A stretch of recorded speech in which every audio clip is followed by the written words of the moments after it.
G'day guys, welcome to the SC Playbook question and answer podcast, the second of the 2026 NRL Supercoach pre-season. Things are starting to fire up. Trials are in full swing. We had the Titans and the Dolphins last night. Tommy Flegler, oh boy, he's looking good on return after a long spell out of the game. Still not coming into my team. More on that later. Probably, if there's a question that comes on him, maybe not. If you're watching this on YouTube, you'd be thinking, Tim's staring into my soul, straight down the barrel. Ticked a few boxes this week, some very minor boxes, but boxes nonetheless. We've got the big screen set up behind the camera. I know, big steps to SC Playbook from the remote studio. So that's very exciting. So I won't be looking down at my laptop for the entire show. I'll be looking into the camera. I know, big things. Did my first Supercoach draft yesterday in a long time, about 4 or 5 years, not due to my lack of love for draft, purely that there's so many things going on at SC Playbook and getting bigger and bigger each year. Of a Tuesday night, we record Playbook, we do Team List Tuesday, we do Beers and Break Evens ahead of a Wednesday release. I get back to my house about 11 at night, which is when the waivers, you need to be putting your things in place for the overnight waivers to open up and the free agents later on, and it's just too much. Anyway, I'm back into it this year, had an absolute ball. The concept is fantastic. So it's the official draft with the News Corp team, Tommy Sangster, Kempy, Roo, we've got Chad Townsend, so more to be unveiled on that in coming days. Ahead of the launch next week on the green carpet. We're doing that at Allianz Stadium. Discord, people are in. It is firing. I think we've got just about everyone in there. We're going to put the WhatsApp group out of existence over the weekend. It's all going to be transferred, over to the Discord. And even just before this show today, I went for a run, about a 25-minute run, which is a huge tick. Stopped about 3 times. So look, we're progressing. We're going into the weekend on the good front. So enough out of all that. Little victories aside, let's get stuck into some questions from the SC Playbook Discord group. And there's plenty coming through. And the first one coming in from Ampha. I'm surprised Jake Simpkin is only 6% owned. He started in 8 games at hooker last year, averaging 73 minutes, averaged 61 points in those 8 games and 62 points in the last 5 games, which were all of 80 minutes. He gets a small boost with the recent scoring changes also. What am I missing, which would explain his low ownership? Great question. Now, I think what it'd be around the ownership is that I think job security. But what I will say about that is, and sort of to your point, mate, they just seem so light on in the hooking ranks, don't they, Manly? Like, I've also, speaking of little victories, I've updated the SC Playbook predicted 17s on the website to the predicted 19s. Now they've got the 6-man bench, so really is all happening. Productive Friday.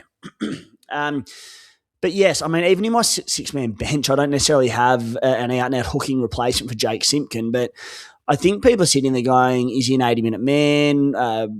Is there someone who will deputise for him? But the reality is, like, Gordon Chan-Kum-Tongi's gone, Jake Simpkin is gone, we've got Jazz Tavanga gone, who could often spell as well there and have a stint at number 9 in the past. So they just look really light on unless there's a few up-and-coming number 9s who might get a crack. They've got young Joey Walsh, the halves prodigy, but more of obviously a half. He is a halfback, so not to my understanding he is, but I don't know whether they were going to get him in off the bench and maybe give Simpkin a break. But getting back to the point, he looks an 80-minute man, Jake Simpkin, and I think you're right in that sense that in terms of the projections, also on the SC Playbook website, we have the stats from last year on the Fox system, the prices, etc., and what they actually would have averaged under the new NRL system. It's freaking unreal. We've got just about every player in the game on there. We've got every player in the game on there, their real starting price and what it actually should be under the new system, and the averages, what the price difference looks like, all that sort of stuff.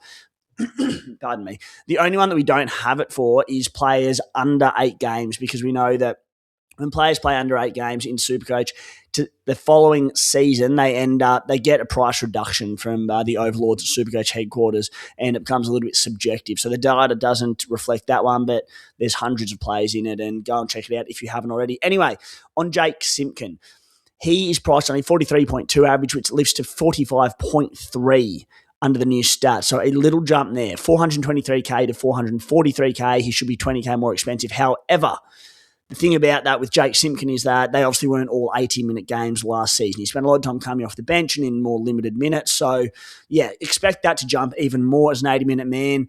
And, yeah, I think you're on the money in that. I think he's a good buy.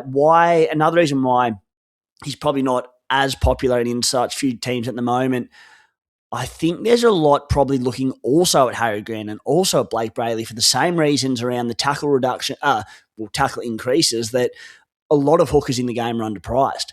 I think Brandon Smith, he's one of the most owned hookers players in the game, let alone not just hookers, at about 235K. Lots of jumping on him as well. So I think a lot are obviously running that gun and cheapy combination of Cheese and one of the big dogs rather than the mid-ranger. But yeah, someone like Jake Simkin, even Reed Marnie becomes an option too that we should probably have a look at. The only thing there, Sonny Luke, 14 in the trial this week in a very strong Cowboys outfit. So with Sonny Luke probably lingering around that Cowboys bench, you really do need Reed Marnie to get 80. And I think Simpkin is probably more likely to play 80, pending the round one bench, obviously, of course, than Reed Marnie is. But yeah, so not the way I'm playing it, but I don't mind the Jake Simpkin shout at all there. Alrighty, next question in from Cam Richo, one of the many OGs of SC Playbook. Good man. Is there any chance that Savalio Tamale will play in the centres this year? I thought he'd be on the wing, but he's been named at centre for tonight's game with Seb Chris on the bench. I don't think so, Richo. My guess, and it is only a guess, is that they're looking at the team and the squad structure, and they do have a few wingers in the squad, the Raiders, that they can go between. You know, they've got Jed Stewart there. They've got a few that they can play around with. They're a bit light on centre, so I reckon that's Ricky wanting to probably get some time under the belt of Tamale. If Seb Chris and Matty Timoko, they're going to be the starting centres round one, unless I've missed something. But I think that's what it'll be, and I reckon they're just getting some time under his belt, Tamale, leading into the season, so that if injuries do hit, they can go, sweet, we've got Tamale, switch him over, and you bring in Jed Stewart or whoever it might be. All righty, next question in coming from Cash. We had we've done two of them now in the Discord community, live Q&As with the subscribers. It's unreal. And we did one the other night, over 100 people in it. We smashed through that 100 capacity. We found the workaround. We worked out how to do it in there, and Kesh was carrying me, helped me do it to work out how to get that set up. So thank you to Kesh and for putting people into line who were getting a bit rowdy in there as well. So thank you. Kesh asks, thoughts on Casey McLean as a starting CTD dub. Another year in the Penrith system, absolute strike weapon, benefits from the centre bump, and coming off a huge Pacific Championships run, surely he has a monster year. Yeah, like him, don't love him, and the only reason I don't love him is the Panthers draw to start the season. So I've touched on it a few times, but I'm with you. Like, I think Penrith are going to be much better this year. They'll start better than they did last year. Just the draw. Broncos away on Friday night at Suncorp. Then they go Sharks at home. To essentially neutral venue out in the country at Carrington Park in Bathurst. Then they go the Roosters at Allianz. They go the Eels at CommBank, which is a home game for Penrith, but it's actually the Eels' home ground because the Penny Panthers are still playing away from their actual venue this year as it gets rebuilt. Round 5, it goes into the Melbourne Storm at CommBank as well. And then, of course, Stadium, it's the Dogs in round 6. Like, it's so hard. It's as hard as it gets, really. So for that reason, I just don't like attacking players.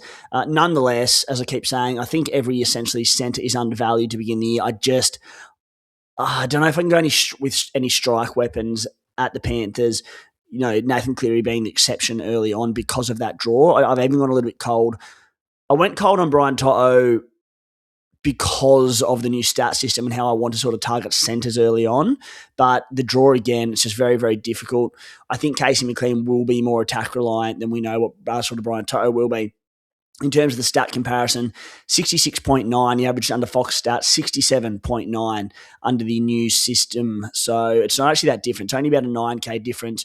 For what it's worth, I think that he'll have more try assists this year. I remember last year, he was an absolute glue hand, wasn't he? He all us Tom Jenkins owners, and we'd play him each week, and we're sitting there going, just pass the ball to Tom Jenkins, and the little fella would not do it. But by the back end of the year, he got a little tap on the shoulder from Uncle Ivan and got the tip on going, and that combination was so, so good. And then he obviously had different wing partners at times as well. I think he will be a great buy. I think Casey McLean, for me, is one from round 7 onwards. They play the Dolphins in Darwin, into the Knights, into the Seagulls, the Raiders, the Dragons. Yeah, so I'm probably going to target these Penrith attacking weapons outside of Nathan Cleary, who I want ASAP, from about that round onwards. Next one in from Nicholas Baleris. Hey, Timmy, hope you are going great. I'm going bloody fantastic, mate. It is Friday Arvo, not far off knockoff after getting this potty up and a few other little tidbits. So I'm excellent. Even with the new scoring system, would you favour a second row with more attacking upside that has potentially 5 to less in base, or someone like Isaiah Yeo who has better base but less likely for attack? I'm thinking of chasing a higher upside pod while everyone else goes Yeo. Could it be a worthy move? The answer, go for it. There's no knock on it. I am leaning towards the latter. I am chasing at the start of the season players that I think are undervalued, and Isaiah Yeo is someone that I'm really considering, and it is these guys we know that essentially are going to have increased tackles as a result of the new system. Some edge-back rowers might get a few extra ones, but it's not going to be dramatically different. And my other concern, not concern, but like probably caution with chasing the high upside back rowers, which there's nothing wrong with at all. Again, I just think defenses are going to be tighter, attacks are going to be clunkier, and there's just going to be less. There is going to be less points scored. There always is to start the season, rather than in the back end. So when we look at the upside of back rowers, in the back end of the year, like every position, the likes of Angus Crichton and Dave Fafita and whoever it might be running these lines on the edges against weaker opposition, when 50-point games come in, their ceilings can be 150. I don't see this happening early on in the season. So for that reason, someone like Isaiah Yeo, who I'm potentially wanting in my team and looking to start because I think he's at a reduced rate, not just because of the new system, but I think Penrith and all sorts of things. Yeah, I'm probably looking at someone like an Isaiah Yeo, and then let's say it's an Angus Crichton, who I also think is undervalued for what it's worth. Let's say a Hudson Young, who, is priced near his peak. I'm probably waiting for, rather than going the pod high upside of Hudson Young, who does obviously have a bigger ceiling than Yeo, just let Yeo get through the dirty work and those solid 65, 70 points in the first 5-6 weeks, and then try and make the move to someone like Hudson Young, who hopefully is at a little bit of a decreased value. Just on Isaiah Yeo, let's have a look at his difference, because he is, as we said, sort of one that has benefited from this new system. Just got out of it. Good going, Timbo. So, yeah, one of the highest in the game. So he is priced at $610K. He should be priced at $670K. That is a $59,000 difference. He goes from a 64.2.4 average to 68.4 average. We look at him at a little bit more detail as well, so not just on that scoring system, but he averaged 62 last year. 2024, he averaged 74, and then 69 the year before. And the other thing with Isaiah Yeo, let's have a look last year, but he had one try, and he had, I think, 4 try assists.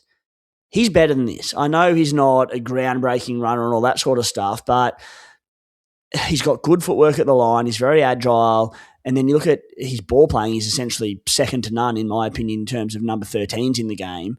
So he plays big minutes. He's got the ball playing. I just think there will be a few more, maybe not a heap more, but just the odd more try assist in there as well, especially, playing some of these better sides early on. Maybe it is breaking them down around the ruck rather than sort of trying to get them on the flanks early in the season. So I was, hey, yeah, he's growing on me as the preseason goes on.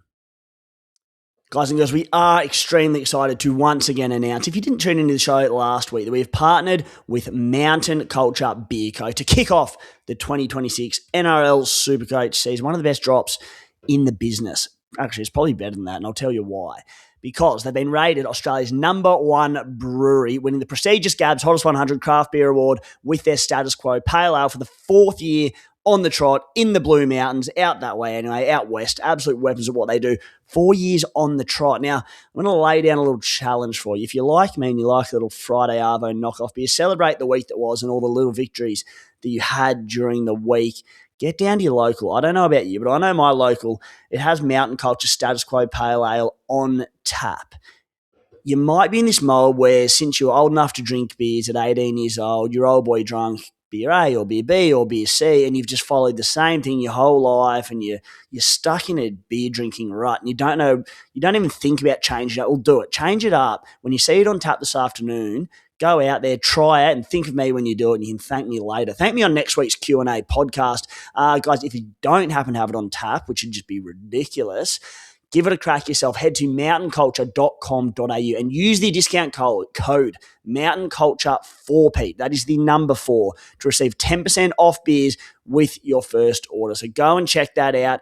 As I said, if you don't have it on your tap at the local, you can get it through that link, through that code. Try it out. An absolutely cracking drop, and it'll make your Friday afternoon just that little bit better. Question coming in from Mefo with an M and a PH. Am I crazy for going the double gun at front row 4 with both Payne Haas and Terrell May? Hakeem Haas, I believe it is now. Don't know if that'll be if we officially have to change the name to him in the public or if that's just an in-house sort of thing for him. Anyway, not what we're here to talk about. I figure they will hold their value and provide consistent points early on in the season when they are generally lower scores. Plus, both C options every week, plus May will be a pod with round 1 bye. Like it.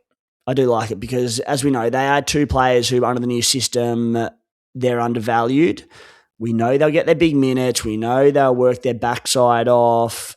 And I agree with your point that I just don't think early on is the time to target these attack-reliant players, especially when you take into consideration the new system. I'm not putting Terrell May in because, where is he? He averaged last year something like 65 minutes. Might have even been more, seriously. Beast. He averaged 73 minutes per game. That was silly of me. Anyway, he was so relied upon at the Tigers last year. Now, he's an animal. He could do it again. I don't think he'll be... They won't want to burn the poor bugger out like after what he did for them last season. I think he sits around that probably 65-minute mark. So I think the minutes drop off a little bit, at least early on in the season. It'll be hot weather, all sorts of things. And the other thing is, there are so many factors, right? Like this 6-man bench changes up a lot. The 6-man bench now, if the Tigers are out to a big lead early, they're going to be able to give Terrell May a spell. In the past, with a 4-man bench, harder to do. If they're getting belted, the poor old Tigers early on and things don't start well, same thing. They're not going to make him work his butt off when they can give him a bit of a spell late on in games. Maybe he plays a 55 or 60 minutes. So while Terrell is not in my team, mate, I think the play to have these 2 early on, and as you said, because he's got the round 1 bye, he's going to be a pod for a bloke who, under the new stats, let me get him up, is undervalued. So Terrell, he's just down below Isaiah Yeo in the rankings, and the rankings are ordered by price differential between the starting price and what they should be. Terrell, priced on an 83-point average. Under the new stats, he would have averaged 88.7 last year, a 5.75 difference. It's pretty substantial. 812, priced at $812K, should have been $868K, a $56,000 difference. So, yeah, not for me for the reasons I mentioned. However, for your sake, I actually don't mind him as a round 1 play. Next question, also on the front row forward position from Blake. Hey, Timbo, is there a world where you fade Haas and instead run a Tapani AFB combo? There is. And look, I said on this podcast last year, so I don't want to be hypocritical and about from one show to the other. There is, in that Payne Haas is not amassed at the price. What do his minutes look like? Does he get eased into the year, etc.? I don't know. I just think even more than the other boys, he's going to benefit under the new system with more tackles and these sorts of things. I'm paying up for Payne Haas because I think he's just such an easy set and forget captain for the first 5 or so rounds. So reliable, and I just think he's going 75 plus, potentially the rest. Tarpany and AFB, I would be very nervous captaining them early on, and that's where sort of my issue comes in fading Haas for one of those two. Like, I almost think if you're going to fade Haas, it'd be to go like more mid-range front row forwards rather than those Tarpany AFB sort of boys who are still pretty expensive. Like, maybe if you're going someone like a Toby Couchman and whoever it might be in the sort of 455, 550K category where you're really saving a lot of money in not going Payne Haas. But in terms of Haas fee, those boys, I just think it's worth paying the extra money for him for a lot of reasons, but mainly just the captaincy option early, because I think Taps and AFB, they could easily have scores of like a 45, 50 early on. Payne Haas just, honestly, you play 15 minutes a game and he'd do it in his sleep. So, you can fade Payne Haas. I wouldn't fade Payne Haas for either of those two. If you really wanted to, you could fade Payne Haas for Terrell May and then go one of those two. But because I think Terrell May becomes an excellent captain as well. Obviously not round 1 because he doesn't play, but, from sort of round 2 onwards. One from Jesse, with the Val news and saying he'll be good to go round 1, are you still going to stay away because of re-injury risk, or happy to put him in? Tough preseason, isn't it? So there was a bit of news that earlier on in the preseason came out a couple of days ago that Val Holmes had a hamstring tweak, which had him in doubt for round 1, we thought, but apparently he's good to go for round 1. He'll play in Vegas. I have him in my team. Yeah, it concerns me. The reason being is that I think if they were playing, again, this is just me guessing, but I think if it was playing in Australia in round 1, they'd just go, mate, you're playing at Cogger or Wynn Stadium or wherever, just sit this one out. Or an away game, same thing, but he will be busting his butt to play in Vegas. So I'm not saying he won't be good to go, and I'm sure he'll be fine, but when I'm already tossing up between him and someone like a KL Iro that you could run, I just think if they might not be 100% certain that he's good to go and play, that, and he's just going, you know what, especially with the addition of the 6-man bench, which helps things as well, because they can have some coverage for him should the hammy go as well. Val would just be going, look, I'm at 80% or 90% or whatever it might be, and he's going, I'm ready to rock. He wants to play in Vegas. They'll give him every chance to play in Vegas. Is he at 100%? Again, I don't know. I'm not the physio at the Dragons, but that is my concern. And then if it goes early, it's just a forced trade, potentially a poor score in round 1. If the hammy does go and there's an issue there as well, you're then sitting there for a week leading into the back half of round 1, the other 6 games, and then you have to wait till that unlocks. And so, yeah, don't let that deter you if you want Val Holmes, because as I said, he's currently still in my team, but yeah, the news of the hammy, I want a bloke coming into round 1 fully fit. I don't want to be worried about that. So I'm expecting Jacob Kiraz to be fit round 1. I'm probably not going to go him for, again, I'm focusing on centres, but again, like he's under, for all the same reasons as Val, Jacob Kiraz as well, he's been under again, albeit minor, but an injury cloud this preseason. I think I want blokes fully fit going into round 1, especially when you take into consideration that trip over to Vegas. Question from Tyler Marr. Timmy Casanova. Yeah, right. I wish, mate. If Crichton, of the Stephen variety, doesn't kick goals, do you still see enough value in him to start? No. Pretty easy answer. Because the appeal of Stephen Crichton and why I'm genuinely interested in him is I think that he's going to get more try assists and line break assists, and there will be an increase. His scoring from last year and the stats, that we have suggest that they're not as appealing as I thought they were going to be. So he averaged 61.4. Under the new system, it'd be 64.7, meaning he's $32,000 underpriced, which is still decent, don't get me wrong, but I thought with Crichton it might have been more. It is one where I'm looking at maybe backing my gut, because I just think that Stephen Crichton will have more try assists and line break assists, and he could be one that elevates. I don't necessarily see him as a season keeper by any means, but I do see him as someone who can make, 100K and score well early on. So, but that being said, if he doesn't goal kick, any extra points he gets from try assist, line assist, these sorts of things, he's going to lose for that reason, for the goal kicking. So, yeah, I'd need 100% confirmation on him goal kicking. Yeah, we'll be in Adam DeRussi's ear, the CEO, SC Playbook contributor, before round 1. He doesn't give much away, the big fella adds. He's very tight on what he shares, but we'll see if we can get it out of him, and we'll get in his ear before that Vegas trip. So, but yes, to answer it, no, if Stephen Crichton is not goal kicking, he will not be in my team in round 1. He probably won't anyway, but Val to Stephen Crichton, I'm considering. Next one in from Sassy. Hello, Tim, you good-looking rooster. Good start. Is running Kinney for Alongo and Jai Gray too many mid-range fullbacks, as in a waste of the flex position? Cheers. No, I think it's fine. As I said, I reckon I don't think, the numbers back it up, that all the top-range fullbacks are starting overvalued. The mid-range ones, who are mid-range for a reason, based on, Jai Gray played off bench last year at times. Keanu Kinney played off the bench when he came back from injury. Fa'alongo on the wing, maybe some bench there as well. Anyway, all undervalued. So I think there's a huge case to start those, and you use those blokes who, provided they stay in the team and play their 80 minutes, there are job concerns around all of them, really. I think, except for probably Kinney. Kinney's locked in there. But the other two, Latrell lingering at centre. There's, Farlongo isn't up to the grade. Then Nick Meaney's there. But anyway, I think they're all pretty locked in early. Yeah, and I think they're all around that sort of 500K price mark. They could hit 650, maybe even 7 with a really good start to the season. And that's where you trade them to Reece Walsh, maybe a Tommy Turbo, James Tedesco, whoever it might be. So, no, I think it's a fine use of the flex position. And, yeah, no knock on my end at all.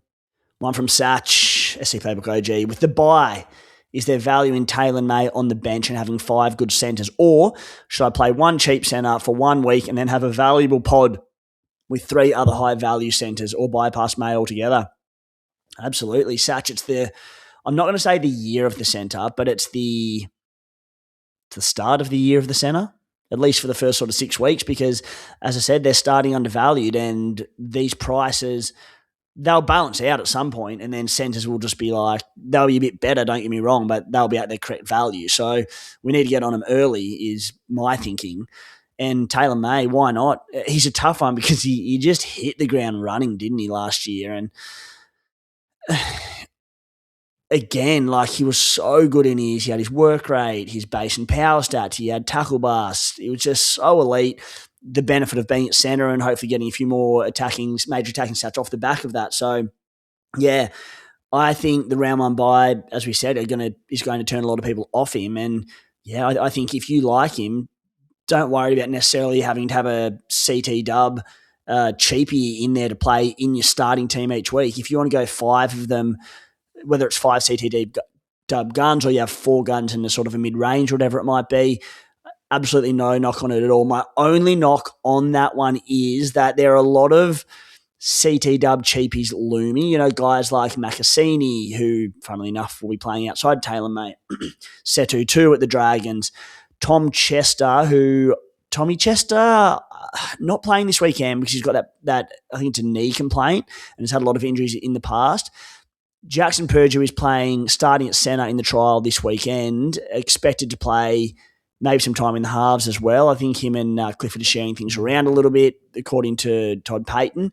So if there are these really good CT dub cheapies round 1, and if Tommy Chester is playing round 1, which I'm a bit doubtful of at the moment just because of that injury concern, don't pass up good cheapies, I think, for one of these better CT dubs. But, say we don't get a Macassini for round 2 and it sounds like he's not going to start for the Tigers, although it does at this stage, or Tommy Chester's not available, then it brings in that 5th sort of better CT dub right into calculations as well. And I suppose the other thing there, if you find a CT dub that you think is properly underpriced, that sort of 450, 500K category, we need to keep in mind, like, a lot of these CT dub cheapies, they might only make 100 grand or 150 grand, and there might be a mid-ranger that can make the same money as well and pump out better points. So you're actually losing nothing by doing it, really. So aside from the fact that by going the out-and-out cheapie, you can use that to, bolster your squad elsewhere. But, yeah, hopefully that was pretty comprehensive for you.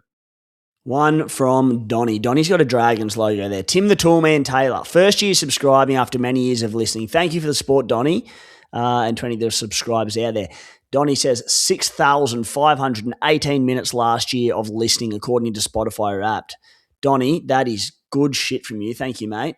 Talk me out of running both Atkinson and Sanders at halfback with Cleary in the flex. The idea will be to bring Cleary up into the halves when one of the others peak and have a bit of flexibility. Just play one of the cheap halves on matchups. Also, I live up in the Stanwell Park region. When are we having a beer? Mate, just keep an eye out for me. I'll be the fat heap pounding the pavement of a Friday afternoon looking like he's about to pass out. So keep an eye out for me. In terms of that, I don't know if I can talk you out of it. Like, I've spoken about ways of utilising the flex this season, and I think that the Cleary and the 2 cheapie halves is fine. I am not super confident that both Atkinson and Sanders have great job security. I think Atkinson's is pretty good, but they've got a few options there, the Dragons, if he doesn't hit the ground running. You look at the Raiders where there's Kobe Black that's he'll be waiting in the wings, I should say, to come in as well. That being said, they're both going to get first crack. Both coaches are going to give them a decent crack in there, which should be a minimum of 3 or 4 rounds. So you should get at least 1 or 2, probably more price rises. And as you said, at least you don't have to rely on playing them too much because you have Cleary that you can flip around there as well. The fact is they're both near bottom dollar, Sanders and Atkinson. And by round 2, or by round 3, I should say, they could be easily be averaging 45 to 50 points each with a break even of neg 40 or whatever it equates to, and people could be rushing to get them in. And that might mean trading their gun halfback that might be Nathan Cleary to get one of them in for that cash generation. And you might be sitting there going, it was too obvious, 2 starting halves who have decent running games, why wouldn't everyone do it? So I would be wary of running both of them, because I think if one of them gets dropped early or they're both punching at 25 to start the year, which there's every chance that they do, you don't want to have to rely on playing them. And I understand that in your situation, if you've got one in the flex or starting half, whatever, you'll have to play one of them. But as long as Clear is there to start at half, if one of them battles early, at least you can trade them out. And for any position in the game that, there's someone set to make cash at centre or front row or hooker, wherever, as long as you've got the reliability of Cleary there, if things do turn a little bit sour quickly. So I actually don't mind the play. People could be following you very quickly by round 3. Not for me, but I see merit in what you're doing there. And for all the people out there struggling with who to go between Atkinson and Sanders, I mean, problem solved for you. One from E. Maxter. Who do you prefer between Trey Mooney and Jermaine McEwen? It was Jermaine McEwen, but he has been under an injury. He's had an injury niggle. I don't think it's been a major concern, but we saw him withdrawn from the first night's trial. We've seen again that Thomas Cant is starting in the trial this weekend, at least named to, and McEwen's off the bench. Prior to this niggle, he looked like he'd probably nearly be an 80-minute edge back rower, so lock that in. Trey Mooney I like, but Trey Mooney's also, in that awkward sort of bit over 400k price category. We just don't know what Mooney's output will be. I know people are really keen on him and say he'll be a monster and get through heaps of base and all that. And look, he probably will. I think they're both really good buys, but I just think as a starter at a new club, we need to see it first. And I have no knock on anyone starting Trey Mooney, and I very well might start Trey Mooney. If McEwen gets named to start round 1, I think I like him there. I would like a little bit of word around what if he has 80 minutes confirmed, or a bit more information on the niggle that he had that saw him withdrawn last weekend. Maybe we'll get some in the trial and from the coach's comments from Holbrook this weekend. So keep an eye for that one. But yeah, I think ideally McEwen, pending minutes, and obviously if McEwen is named on the bench for round 1, well, Trey Mooney it is. Alrighty, guys, that will do us for the SC Playbook Q&A podcast. That was very productive. It's another little small box ticked for the week. So we're finishing it in style. I'm going to I'm going to get this podcast up, get a social post out there, maybe clip up a little reel and put that out there as well. I'm going to probably have another iteration of my Supercoach team, because when I do these, I sit there and go, do I really want Vale? Do I need Trey Mooney? These sorts of questions. Stephen Crichton, are you coming into my team? Probably. So I need to have another reiteration of that. But as we near knock off on Friday afternoon, where I will be going to the local for a Mountain Culture Status Quo Pale Ale, go and do the same. Guys, have a great weekend. Enjoy the trial action, and we'll be back next week to talk a lot more Rugby League Supercoach.